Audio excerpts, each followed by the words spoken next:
நேயர்கள் எல்லாருக்கும் வணக்கம். நீங்கள் ரொம்ப ஆவலோடு எதிர்பார்த்துக்கிட்டு இருந்த பங்குனி மாதத்துக்கு உண்டான ராசி பலன் அப்படிங்கிறத இந்த வீடியோவில் நம்ம பார்க்க போகிறோம். அதாவது இந்த பங்குனி மாதம் அப்படிங்கிறது கிரகங்கள்லாம் பார்த்திங்கன்னா ஏதோ இந்த இடியாப்பத்தை அப்படியே பிச்சு கொசன்னு போட்ட மாதிரி ரொம்ப சிக்கலாக இருக்குது.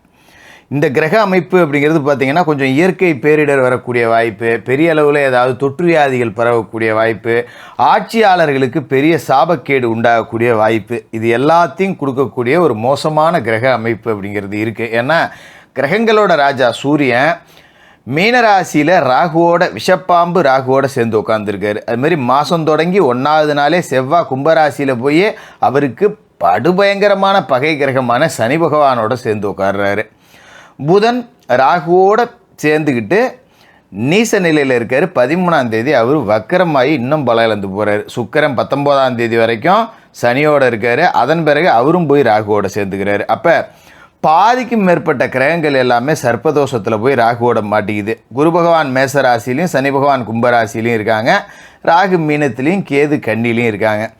இப்போ பார்த்திங்கன்னா இந்த மாதத்தில் கிரகங்களோட ராஜா சூரியன், புதன், சுக்கிரன் 3 கிரகங்கள், அதாவது இந்த கூட்டு கிரகங்கள்னு சொல்லக்கூடிய எல்லா கிரகங்களும் போய் ராகுவோட பிடியில் மாட்டிக்குது. அதுமாரி செவ்வாயும் சனியும் ஒருத்தருக்கு ஒருத்தர் பகை 2 பேரும் சேர்ந்துருக்காங்க.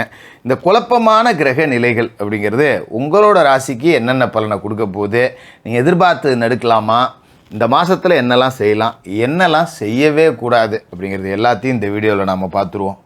கடகராசி நேயர்களே, உங்களுக்கு இந்த பங்குனி மாதம் எப்படி இருக்குது அப்படின்னு பார்த்தோன்னா, ஏற்கனவே நீங்கள் அஷ்டம சனியோட பிடியில் இருக்கீங்க. இந்த மாதம் 1ஆம் தேதி மாதம் பிறந்து முதல் நாளே செவ்வாய் போய் அஷ்டமத்தில் உட்கார்றாரு. யார் கூட உட்கார்றாருன்னா பகை கிரகமான சனி கூட உட்கார்றாரு. அதே நேரத்தில் ராசிக்கு 9வது வீடு மீன ராசியில் கிரகங்களோட ராஜா சூரியன் இருக்கார். அவரோட ராகு சேர்ந்துருக்காரு.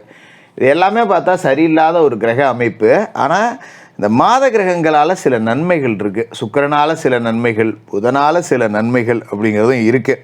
இருந்தாலும் இந்த அஷ்டமத்தில் செவ்வாய் சனி சேர்ந்துருக்காங்க கும்பராசியில். அப்படிங்கும்போது ஒரு எப்படி சொல்லணும், ரொம்ப சுருக்கமாக சொல்லணுன்னா சாப்பிட்றதுக்கு மட்டும் வாயை திறங்க, வேறு எதுக்கும் திறக்காதீங்க அப்படின்னு சொல்கிற ஒரு அமைப்பு தான்.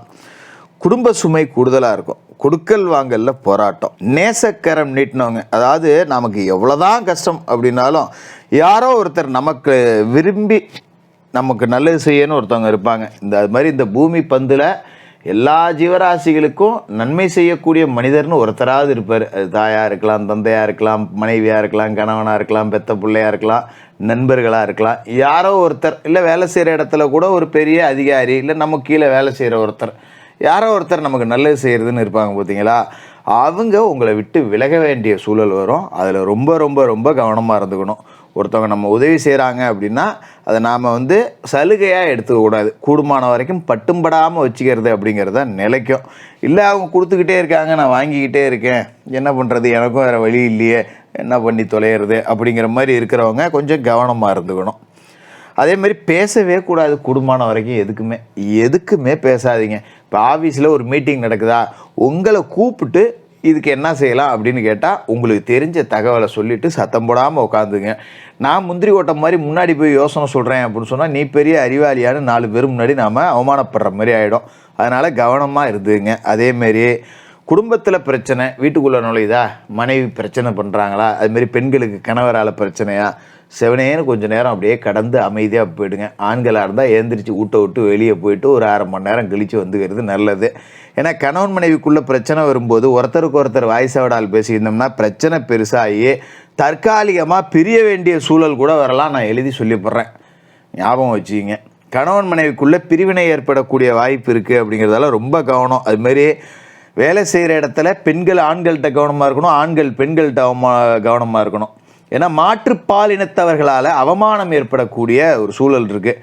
இந்த ஜோசியக்காரருக்கு வாயை திறந்தா நல்லதே வராது போல இருக்குது, திறந்ததுலேருந்து கெடுதலாகவே சொல்லிகிட்டு இருக்காரு அப்படின்னு நீங்கள் நினைக்க வேண்டியதில்லை. ஏன்னா நன்மைகளும் இருக்குது. நன்மைகளை நம்ம பின்னாடி சொல்லுவோம். முதல்ல நம்ம என்ன எச்சரிக்கை செய்யணுமோ அதை செஞ்சிடணும். அப்போ இந்த மாற்றுப்பாலினத்தவரால் பிரச்சனை வருது அப்படிங்கிறப்ப அலுவலகத்துக்கு போனோம்னா நக்கல் நையாண்டி கிண்டல் கேலி பேச்செலாம் வச்சுக்கக்கூடாது. இப்போ ஒரு பெண் ஊழியர் இருப்பாங்க, நம்ம விளையாட்டாக ஒரு கிண்டல் பண்ண போக அது பெரிய அளவில் பிரச்சனையாக போயிடும். அதுமாரி ஆண்கள்கிட்ட பெண் ஊழியர்கள் பழகும்போதும் கவனமாக இருங்க.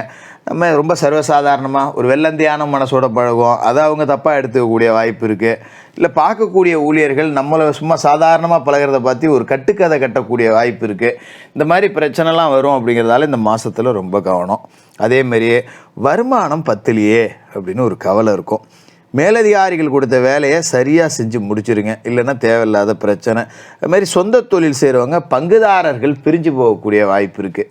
கூட்டு தொழில் செய்கிறவங்க கூடுமான வரைக்கும் அது எப்பேற்பட்ட நட்போட கூட்டு தொழில் செஞ்சாலும் சரி, சொந்த பந்தத்தோட உறவுகளோட கூட்டு தொழில் செஞ்சாலும் சரி, கூடுமான வரைக்கும் ஒப்பந்தங்களை முறையாக எழுதி கையொப்பமிட்டுங்க. புதுப்பிக்கப்படாத ஒப்பந்தங்கள் ஏதாவது இருந்ததுன்னா அதை முறையாக புதுப்பிச்சிங்க, அதுதான் நல்லது. அதே மாதிரி பங்குனி 13ஆம் தேதி மீனத்தில் இருக்கிற புதன் வக்கரம் அடைகிறாரு. ஏற்கனவே மீனத்தில் நீசத்தில் தான் இருக்கார். இப்போ வக்கரமும் அடைஞ்சு சுத்தமாக வலிமை இழந்து போகிறாரு. அப்படிங்கும்போது நண்பர்களால் சில நல்ல மாற்றங்கள் அப்படிங்கிறது வரும். கொஞ்சம் கமிஷன் தரகு வகையில் ஆதாயம் கிடைக்கும். கொடுக்கல் வாங்கல் கொஞ்சம் நல்லாயிருக்கும். விலகி போன சொந்தங்கள் திரும்பி வந்து சேரக்கூடிய வாய்ப்பு, வழக்குகள் சாதகமாக அமையக்கூடிய வாய்ப்பு, இது எல்லாம் இருக்குது. இந்த புதன் வக்கரத்தால் 13ஆம் தேதிக்கு மேலே ஒரு பெரிய தலைவலி அப்படிங்கிறதுலேருந்து நீங்கள் நீங்கிடுவீங்க. பரவாயில்லடா, வெறும் கஷ்டம் மட்டும்தான் நடந்துக்கிட்டு இருந்தது, இப்போ தான் ஏதோ கொஞ்சம் கடவுள் நம்மளை பார்க்குறாரு போல இருக்கு அப்படிங்கிற மாதிரி சின்ன சின்ன சந்தோஷங்கள் கொடுக்கக்கூடிய நிகழ்ச்சிகள் அப்படிங்கிறது நடக்கும். அதுமாதிரி ரொம்ப நாளாக யார்கிட்டையாவது கொடுத்து பணம் வாங்க முடியாமல் இருந்தால் அதை இப்போ வாங்கி ஃபுல்லாக வசூலாகிடுவோம். அதுமாரி பங்குனி 19ஆம் தேதி சுக்கிரன் வந்து மீனத்துக்கு போகிறாரு. மீனம் வந்து சுக்கிரனுக்கு உச்ச வீடு அப்படிங்கிறதால அங்கே போய் உச்சமடைகிறாரு. புதனோட சேர்ந்து புத சுக்கிர யோகத்தையும் நீசபங்க ராஜயோகத்தையும் கொடுக்குறாரு. இதனால நல்ல நண்பர்கள் உங்களுக்கு நிறைய அறிமுகமாவாங்க, நிறைய நற்பலன்கள் வீடு தேடி வரும். சூரியனோடு சேர்ந்து புத ஆதித்ய யோகமும் கொடுக்குது. அப்படிங்கிறதால கல்விக்காக எடுத்த முயற்சிகள் வெற்றி கிடைக்கும். பிள்ளைகளோட கல்வி, உங்களோட கல்வி நல்லாயிருக்கும். பிள்ளைகள் வந்து படிக்காத பிள்ளைகள் கூட கொஞ்சம் இப்போ நல்லா படித்து ஒரு மார்க் எடுக்கும். பள்ளிக்கூடத்துக்கு போனோம்னா வாத்தியார் டீச்சர் கூப்பிட்டு நம்மளே பையன் இப்போ நல்லா இருக்கான் அப்படின்னு சொல்கிறப்போ கொஞ்சம் மனசுக்கு சந்தோஷமாக இருக்கும். அதுமாரி படிச்சுக்கிட்டு இருக்கும்போதே சில பேருக்கு கேம்பஸில் வேலை கிடைக்கக்கூடிய அமைப்பு, வெளிநாடு போய் வேலை செய்யக்கூடிய அமைப்பு, இது எல்லாமே இருக்குது.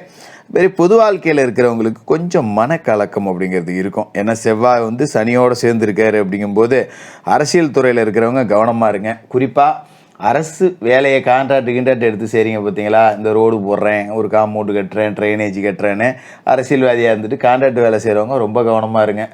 ஏன்னா செய்கிற வேலையில் வந்து திடீர்னு பார்த்திங்கன்னா ஏதாவது ஒரு குறை வரும். திடீர்னு ஒரு ஆஃபீஸர் புதுசாக வந்துடுவான். அவன் வந்து நம்ம சொல்கிறதெல்லாம் செய்ய மாட்டான். இல்லைன்னா ஏற்கனவே இருந்த ஆஃபீஸருக்கு அவ்வளோ கமிஷன் கொடுத்தா எனக்கு அதெல்லாம் தெரியாது, இப்போ எனக்கு தனியாக கொடு, அப்போ தான் உனக்கு பில்லு சேங்ஷன் பண்ணுவான். அதனால் இந்த கான்ட்ராக்ட் கமிஷன் வேலையில் இருக்கிறவங்க ரொம்ப ரொம்ப ரொம்ப ரொம்ப கவனமாக இருக்கணும். அதோட மாதம் முழுக்க ராசிக்கு 9ஆவது வீட்டில் சூரியன் ராகு சேர்க்கை இருக்குது. பிதிர்காரகன் சூரியனோடு ராகு இருந்திருக்கிறதால தந்தையாரை கவனமாக பார்த்துக்கணும். தந்தையாருக்கு சின்ன பிரச்சனை அப்படின்னாலும் உடனே மருத்துவமனைக்கு போய் நல்ல பரிசோதனைகள் அப்படிங்கிறது செஞ்சுக்கிறது நல்லது. ஏன்னா சும்மா ஒரு 1000-500 முடியறத அப்படியே முத்த விட்டு 5000-10,000 செலவு பண்ணிக்கிட்டு உட்காந்துருக்க கூடாது. அதுமாரி தந்தை வழி உறவுகளில் விரிசல் உண்டாகும். குறிப்பாக தந்தைக்கு சகோதரிகள் இருந்தால் அத்தம்மார் உறவில் விரிசல் உண்டாகும், கவனம் தேவை. மாரி பூர்வீக சொத்து தகராறுகள் உருவாகும். பாகப்பிரிவினைகள் இருந்தால் பிரச்சனை வரும். கூடுமான வரைக்கும் தந்தை வழி உறவுகள் தான் வந்து நமக்கு பங்காளிகளாக இருப்பாங்க. நமக்கு பாகம் போடணுன்னா கூட தந்தையோட அப்பா பசங்க, இல்லை தந்தையோட அப்பா பெரியப்பா சித்தப்பா இப்படி தான் இருக்கும். அவங்களோட நிலத்தகராறு வரக்கூடிய வாய்ப்பு இருக்குங்கிறதால பாகப்பிரிவினைகள் இப்போ வேண்டாம். எது வந்தாலும் அப்புறம் பார்த்துங்கன்னு விட்டுருங்க. அதுமாரி சமூகத்தில் பெரிய மனிதர்களை பகைச்சிக்காதீங்க. ஒருத்தர் கூப்பிட்டு நம்மள்ட்ட ஒரு அட்வைஸ் சொல்கிறாங்க, அவங்க பக்கம் நியாயமே இல்லை ஆனாலும் நமக்கு அட்வைஸ் பண்ணுறாங்க அப்படிங்கிற மாதிரி வந்தால் கூட போய் எடுத்து சொல்லுங்கள். நீ என்னடா சொல்கிறது, நான் என்னடா கேட்குறது அப்படின்னு பகைச்சிக்கிட்டு போயிட்டு தேவையில்லாத வம்பு வழக்குகளை சந்திச்சிக்கிட்டு இருக்கக்கூடாது. ரொம்ப எச்சரிக்கையாக இருக்கணும். அஷ்டமத்தில் சனி இருக்குது, செவ்வாய் கூட இருக்குது, ராகு சூரியன் சேர்க்கை வேற சரியில்லை, 9ஆவது இடத்துல இருக்குது. இப்போ என்ன பண்ணணும்னா தினமும் குளிச்சு முழுகிட்டு உங்கள் குலதெய்வ படத்தை வீட்டில் வச்சு வணங்குங்க. குலதெய்வம் தெரியாதவங்க இஷ்ட தெய்வம் எல்லா தெய்வத்தை படத்தை வச்சு வணங்கலாம். மாதத்தில் ஒரு நாள் குலதெய்வ கோயிலுக்கு போய் குலதெய்வத்தை பிரார்த்தனை பண்ணிட்டு வாங்க. பங்குனி உத்திரத்தன்னைக்கு முடிஞ்சவங்க அறுபடை வீட்டில் ஏதாவது ஒரு முருகப்பெருமானோட வீட்டுக்கு போய் தரிசனம் பண்ணுங்க. முடியாதவங்க பக்கத்தில் இருக்கிற முருகப்பெருமான் ஆலயத்துக்கு போய் முருகப்பெருமானுக்கு பாலாபிஷேகம் செஞ்சுட்டு வாங்க.